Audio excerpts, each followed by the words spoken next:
नौकरी पेशा वाला जो अधिकांश है, उनके लिए समाज का और परिवार का सामंजस्य बैठाना बड़ा मुश्किल है।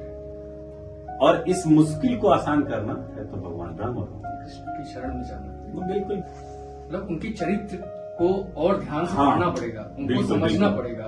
केवल उनका मात्र चरित्र मतलब सोचने से नहीं आएगा, उनको ढालना पड़ेगा। हाँ, ढालना। अंदर तो हमारी एक जीवन पूरा अंदर चल रहा है हमारा, और हम उसके लिए बाहर भाग रहे हैं बैठा अंदर। उसके लिए जब निकलेंगे तो भगवान राम। आप ऐसे समझिए कि समाज में कैसे जीना भगवान कृष्ण सिखाते हैं, पारिवारिक जीवन भगवान राम। मैं ऐसा क्यों कहता हूं, आप जब भगवान श्री रामचंद्र जी वनवास में थे, जब लक्ष्मण जी को जब मूर्छित हुए, तो भगवान के साथ सबसे बड़ी समस्या ये थी कि जिस भाई ने मेरे लिए सब कुछ छोड़ दिया, मतलब मैं चला तो मेरे साया के रूप में, मैं उसको छोड़ के अयोध्या कैसे जाऊंगा। सही बात है। मैं उसको कैसे छोड़ के जा सकता हूं। सोचिए मुझे मां के साथ कैसे रहना है, उस पिता ने जो मुझे कहा है उसकी बात को नहीं टालना।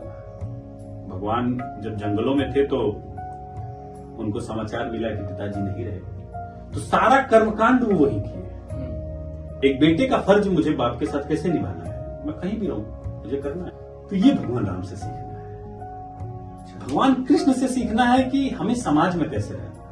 अगर हमारा विरोधी हो, दुर्योधन हो, कंस हो, तो हमें फिर वैसे ही रहना है, वैसे ही जीवन उसके साथ जीना। और हमारा मित्र सुदामा हो, तो सुदामा के लिए फिर वो राजा द्वारिकाधीश नहीं जाएंगे। भगवान कृष्ण सामाजिक जीवन में इसलिए है कि जब उनको लीला भी करनी है, उनको उस प्रेम में रहना है। भगवान कृष्ण को बांसुरी भी बजानी है, मतलब वो मोहब्बत वाला भी जीवन जीना है समाज में। उनको समाज में दोनों चीजें दिखानी है। बिल्कुल, कि प्यार से कैसे रहना है, और जब आपके साथ कोई गलत करे तो उसको कैसे आपको जवाब देना है, ये चीज आपको कृष्ण सिखाते हैं।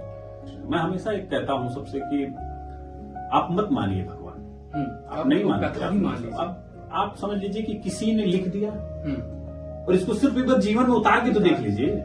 ये कथा ही इतनी खूबसूरत है कि आप उसको कथा ही मान लीजिए, जिसने लिखा हो, आप उसको भगवान मत मानिए, उनके चरित्र चरित्र